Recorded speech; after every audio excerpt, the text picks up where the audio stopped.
Örgümü Dediniz kanalımdan dünyadaki tüm dostlara selamlar, sevgiler, saygılar.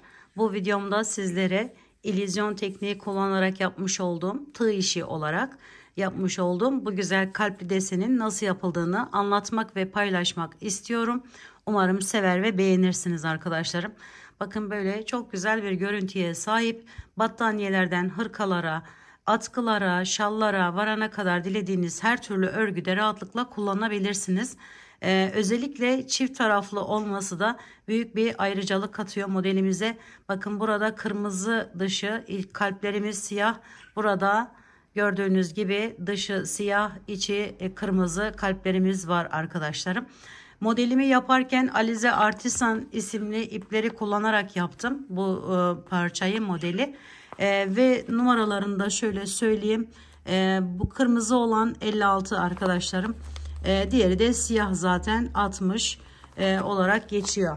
Kullandığım tığım ise 2,5 milim idi bunu yaparken. Şimdi biraz daha kalın olsun diye Alize Cotton Gold iplerle sizlere anlatmaya çalışacağım arkadaşlar.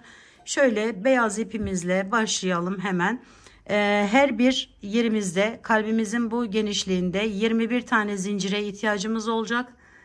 Diğer kenarlarda ise ve bu arada ise 5'er tane zincirimiz var arkadaşlarım. Toplamda 31 tane zincir çekerek başlıyoruz yapımına. Siz bu şekilde, yani şöyle sayabiliriz, kenarlar 5 gelecek. 21 5 21 5 şeklinde ne projesi yapacaksak ona göre yapmamız gerekiyor. Hemen başlayalım yapımına. 5 ile bitireceğiz arkadaşlarım, 21 ile değil, onu da söylemeden geçmeyelim.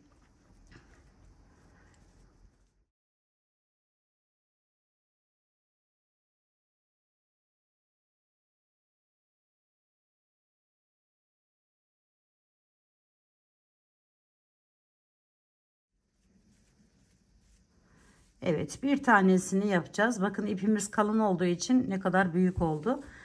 Bu ip ince bir ip ama böyle çok güzel bir görünüme sahip, yün karışımı olan bir ip. Bir tane zincirde fazladan çekiyorum ve hemen yapımına geçiyorum. İlk sırada bütün ilmekler, zincirlerimizin içerisinden giriş yaparak şöyle sık iğne ile geçiyoruz arkadaşlar.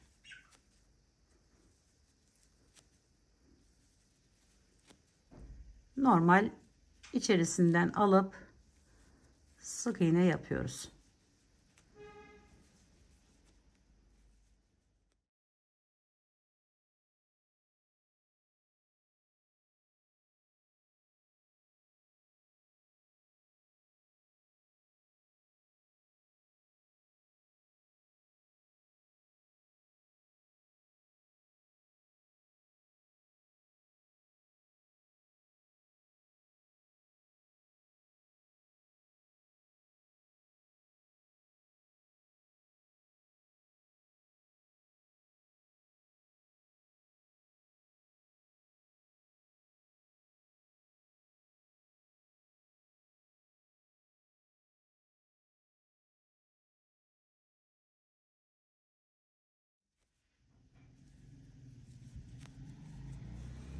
Şimdi şöyle bitiminde bir iki tane zincir çekip biraz ip bırakıp bırakıyorum arkadaşlarım.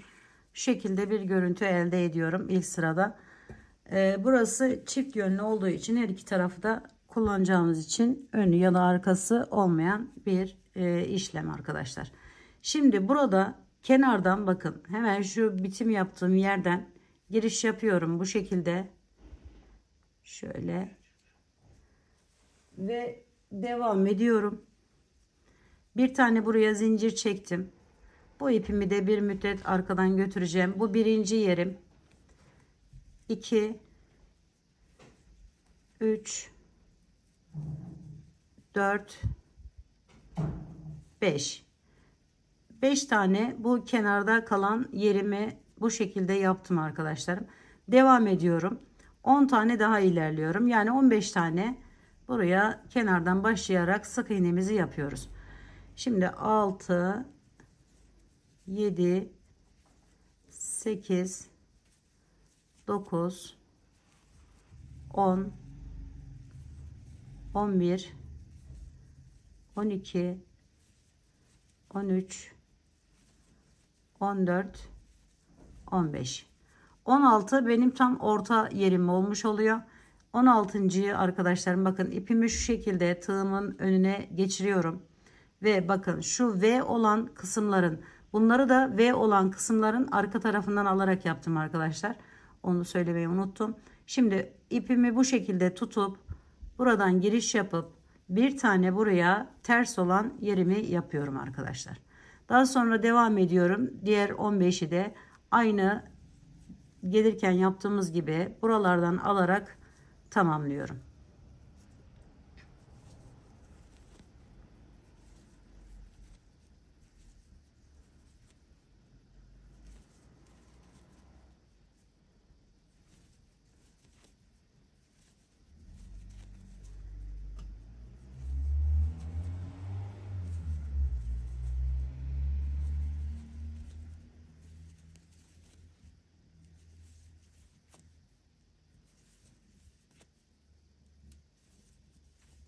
Şimdi 15 tane bakın bu şekilde yaptım ve geldim. 1-2 zincir çektim. Bunu bırakıyorum. Şimdi diğer renk ipimi ipimi yine bu şekilde öne alıyorum.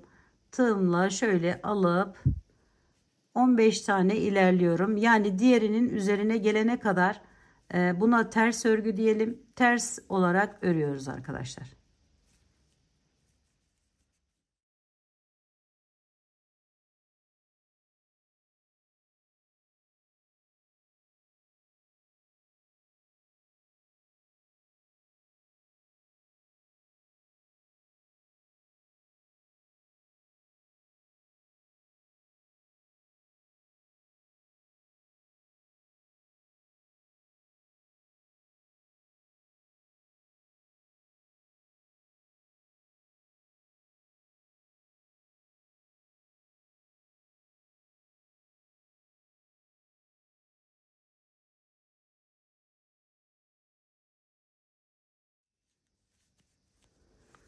Evet, 15 tane ile geldim. Bakın diğerinde ters ördüğümüz yer burası.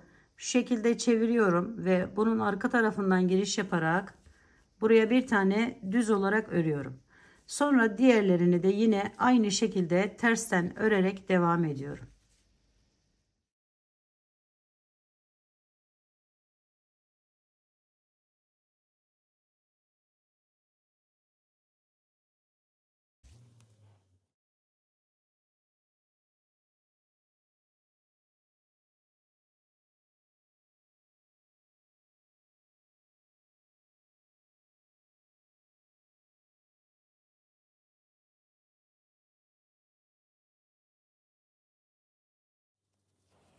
İki zincirimi çektim.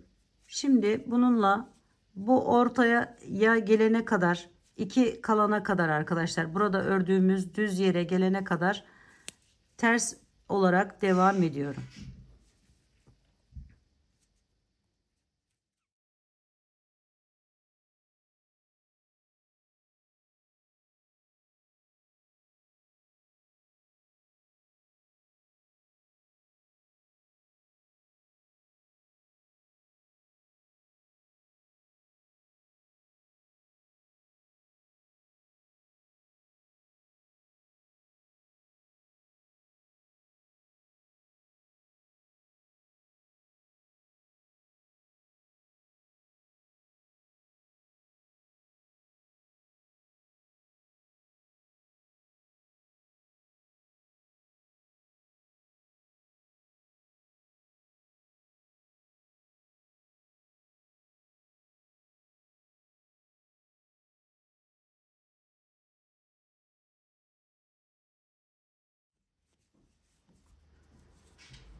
Bu da 13 tane oluyor arkadaşlarım.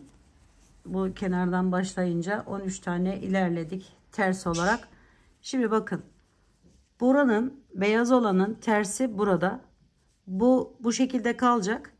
Buraya arkadaşlarım bakın, iki bu taraftan düz öreceğim. 1 2, bu ortadaki yerim 3 4 5. Tam ortaya iki tane kenarlarından artış yaparak 5 tane düzden örüyorum arkadaşlar. Daha sonra diğerlerini yine şöyle alarak tersten devam ediyorum diğer 13'lüyü.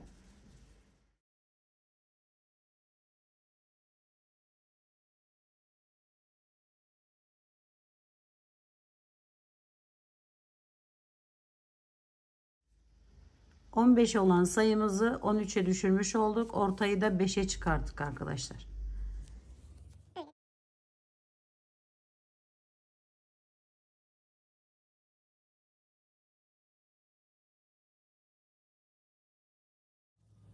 Son olan yeri normal bir şekilde yapabiliriz. Şöyle 2 zincir çektik yine ve bırakıyoruz. Şimdi tam tersi olan işlemi uyguluyorum. Buraya da bu ipimle. Burayı ters yapmıştım. Bakın bu sıramız beyazımızın düz olan yeri. Yani burada beyaz ağırlıklı olacak arkadaşlar. Şöyle arkadan giriş yaparak yine aynı 13 tane ilerliyorum. 2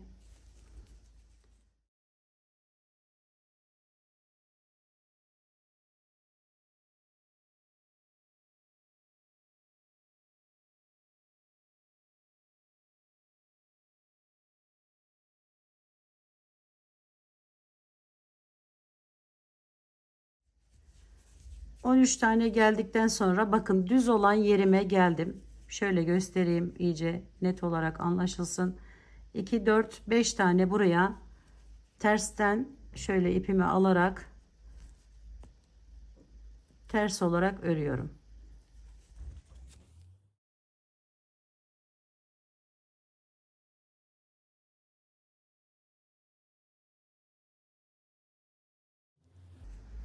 Evet, 5 tane tersi ördükten sonra diğerlerini düz olarak devam ediyorum.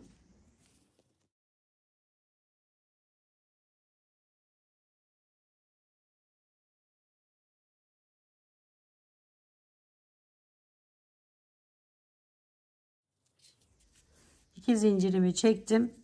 Hemen diğer ipimi alıyorum.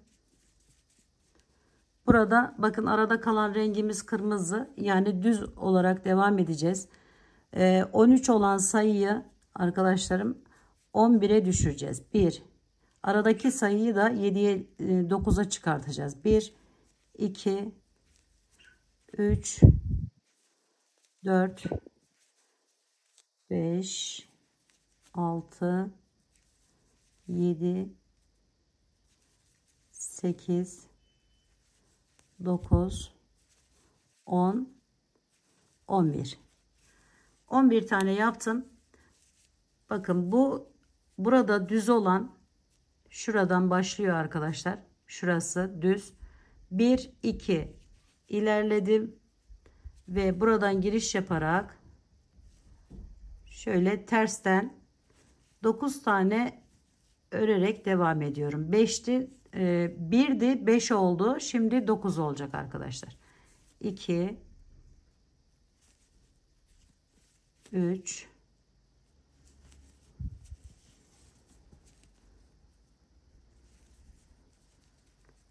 4 5 6 7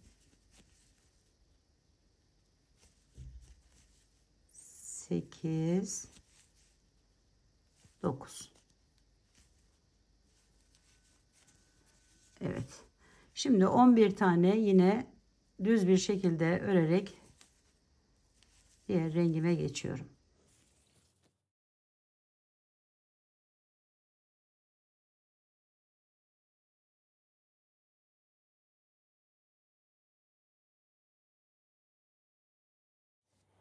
Şimdi tam ters olarak bu rengimle devam edeceğim. Yani düz ördüğüm yerleri ters olarak öreceğim. Ters olan yerleri de düz olarak öreceğim arkadaşlar. Şöyle aldım. Hemen buradan giriş yaparak başlıyorum.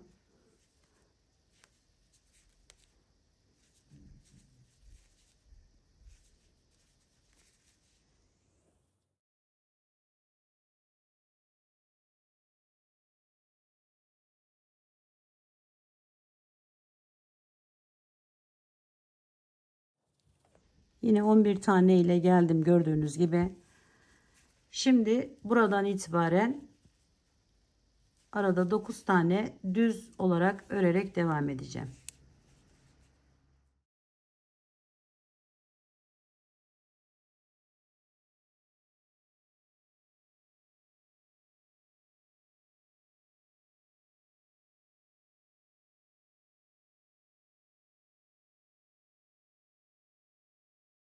Evet.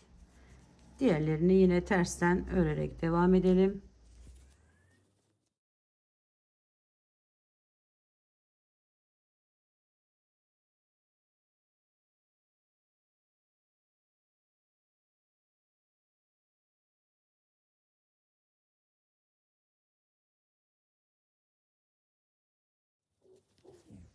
Evet arkadaşlar, bakın şöyle bir görüntü elde ettik.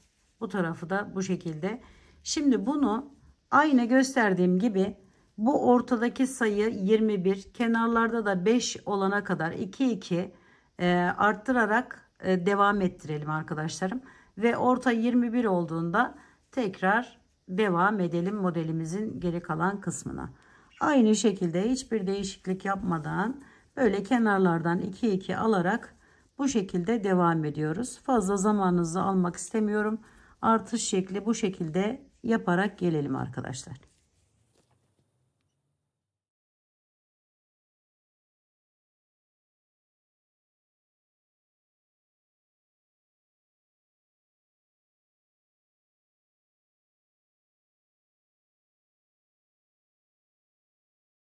Evet arkadaşlarım, şimdi 1 ile başladık. 5'e çıkardık. 9'a çıkardık. Yani 4 4 arttırarak devam ettik. 13, 17. Şimdi 21 olan yerimize sıra geldi. Şöyle hemen alttan ipimi alıyorum. Evet, burada başlıyorum şimdi. Şöyle ilkinden 1 2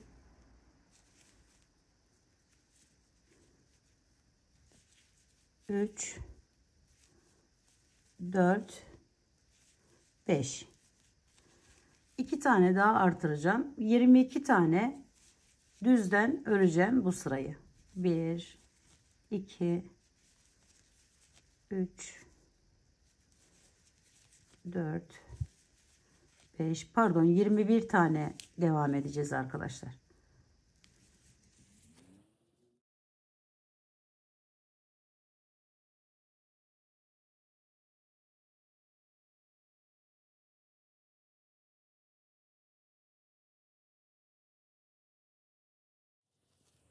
Ve 21.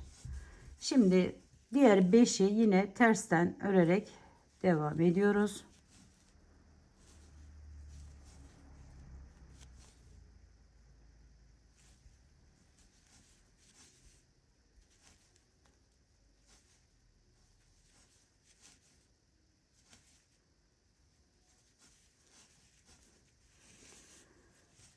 Ve diğer rengimiz ile tam ters işlemi yapıyoruz. 5 tane düz ile başlayıp 21 tane ters olarak devam edeceğiz. Ve bunu arkadaşlarım bir daha gidip geleceğiz. Yani 2 sıra şeklinde 21 sayıyı 2 sıra devam ettireceğiz. Şöyle 3 4 5.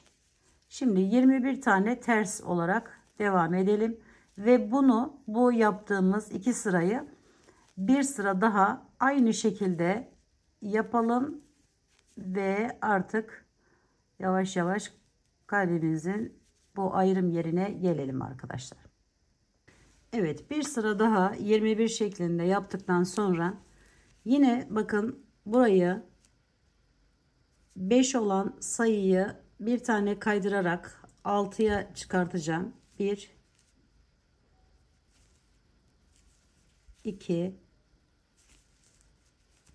3 4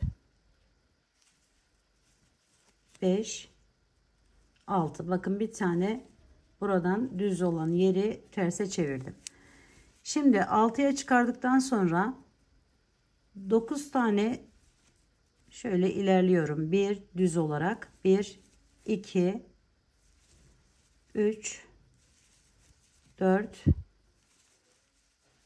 5 6 7 8 9 9 tane ilerledik. Yani 10 tane ilerlemiş olduk. Bir tanesini terse çevireceğiz şimdi. Şöyle hemen ortaya ve ayrım yerine başlamış olacağız arkadaşlar. Bir tane ters ördüm. Yine 9 tane düz örüyorum. 1 2 3 4 5 6 7 8 ve 9. Yine 6 tane tersi yapıyorum ve diğer rengime geçiyorum.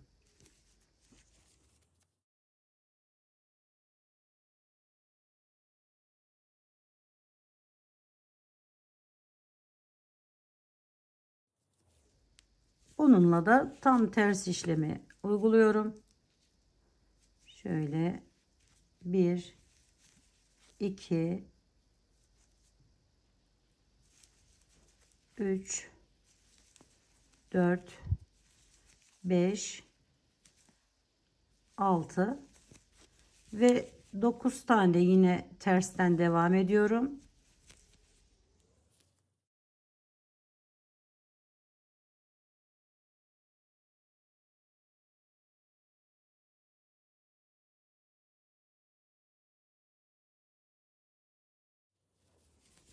Bir tane düz olarak örüyorum arkadaşlar.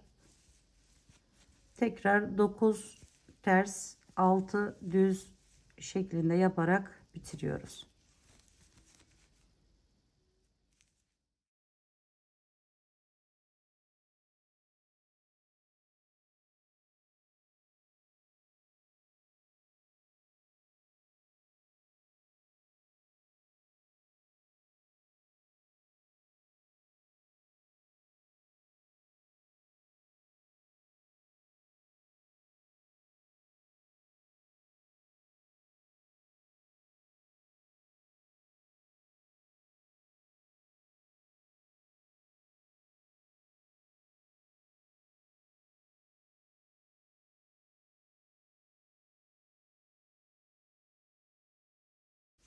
Diğer rengime geçtim.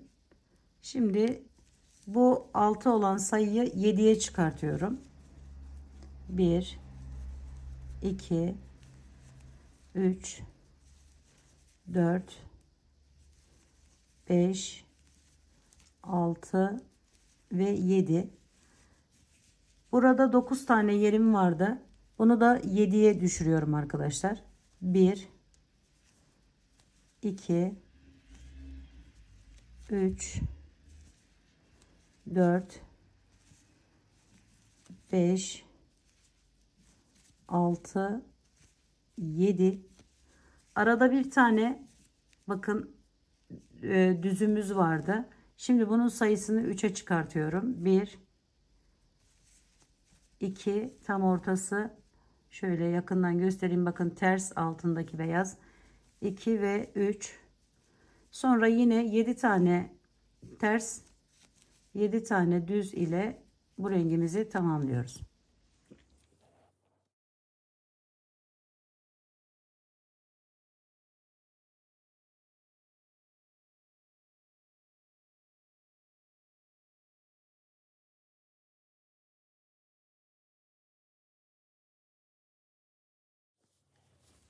Şimdi diğer rengimizle tam tersini devam ettiriyoruz.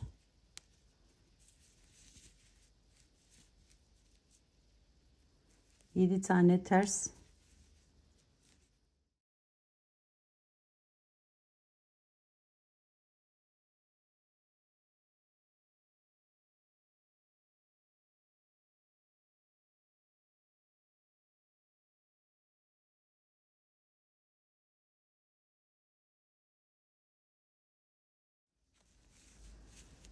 Yedi tane düz.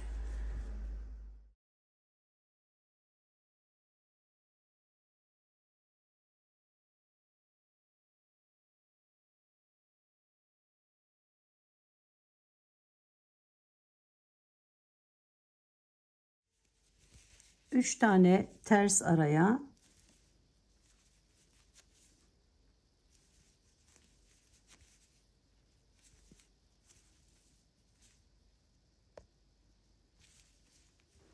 sonra tekrar 7 tane düz devam ediyorum.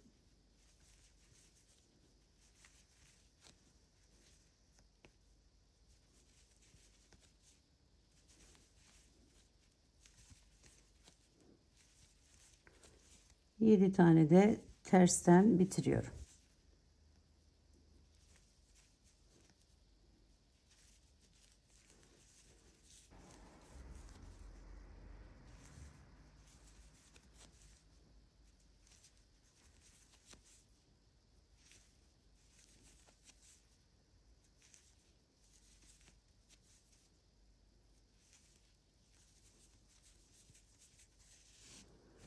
Şimdi bu rengimle 7 olan sayıyı, kenardaki tersi 8'e çıkartıyorum. 1 2 3 4 5 6 7 ve 8. 7 olan bu ters sayımın tersimin üzerine 5 tane düz örüyorum. 1 2 3 4 5. Arada 3 tane olan, bakın şurayı 5'e çıkartıyorum. Burada ters olduğu için şöyle hemen aldım. 1 2 3 4 ve 5. Burayı 5'e düşürüyorum düzü. 1 2 3 4 5. Diğer kalan 8'i tersten örerek devam ediyorum ve diğer rengime geçiyorum.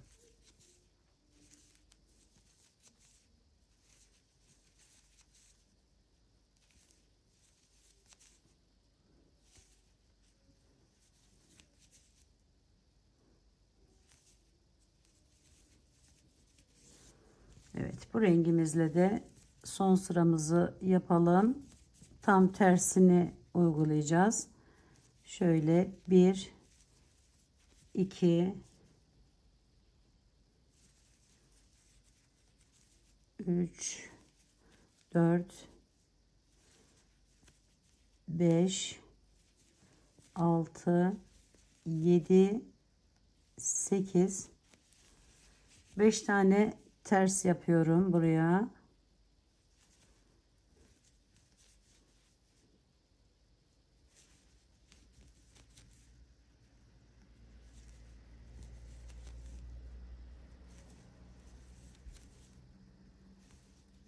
Az öncekinin tam tersini yapmış oluyorum. 5 tane düz örüyorum.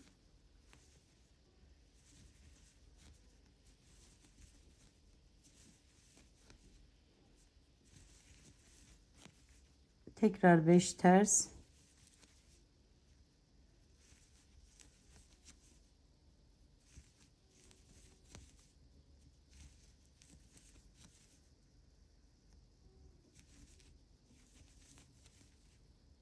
Yerlerini düzden örerek 8'i bitiriyorum arkadaşlar.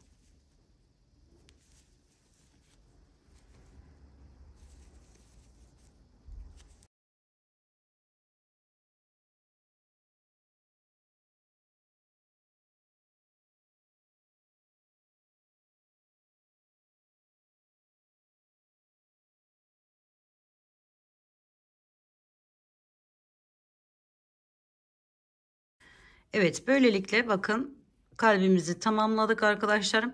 Şimdi bir diğer sıraya geçmek için yine ilk başta yaptığımız gibi bu rengimizi alıyorum hemen.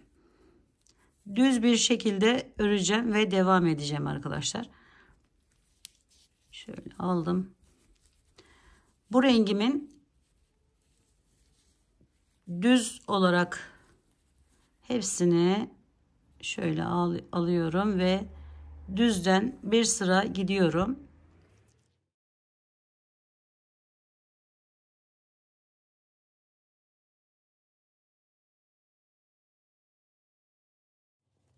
Tamamen model ortaya çıkması için şöyle bir sıra düzden gidelim.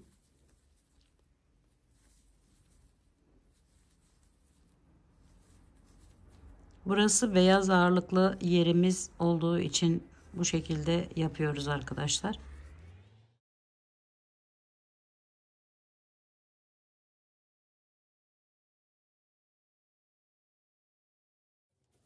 Şimdi diğer rengimizi de tam tersini yapacağız. Her zaman diğer sıralarda yaptığımız gibi bu düz ördüysek ters, ters ördüysek düz öreceğiz arkadaşlar. Bunu kırmızı rengimizi düz ördüğümüz için bunu da tersten örerek, evet, bu kısmında tersten örerek devam edebilirsiniz. Şimdi bu aradaki mesafeleri ne kadar istiyorsanız arkadaşlarım şöyle göstereyim. Kaç sıra istiyorsanız yine beyaz altta kalacak, yani şey olsun diye söylüyorum.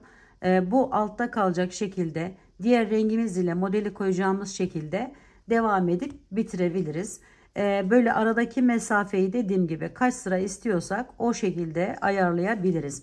Ayrıca bir de şunu söylemek istiyorum. Hemen üzerine değil de şöyle ortalarından başlayarak bakın yeni olan yerleri, çünkü bu küçük bir parça. Siz daha büyük parçalar yapacağınız için söylüyorum tamamen. Bu şekilde hani de yapabilirsiniz. Buradan başlatıp yeni olan yeri sıra sıra böyle de yapabilirsiniz arkadaşlar.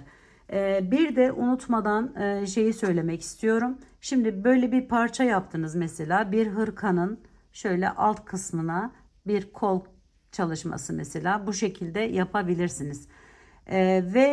İnşallah göstermek istiyorum onu da. Şöyle yuvarlak bir şekilde başlayıp, mesela bir kol başlayıp veya bir kazak yapımında yuvarlak bir şekilde bedeni tamamlayıp üzerini tamamlayabiliriz arkadaşlarım. Şöyle bakın, bir kol çalışmasında bu şekilde sadece alt kısmına koyarak üstünü aynı bir bundan gidip gidiş geliş yaparak tamamlayabilirsiniz. Ayrıca onu da söylemeden geçmek istemiyorum.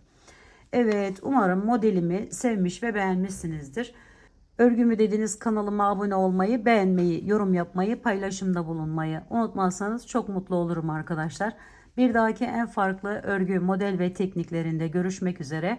Hoşça kalın, sağlıkla kalın, Allah'a emanet olun arkadaşlar.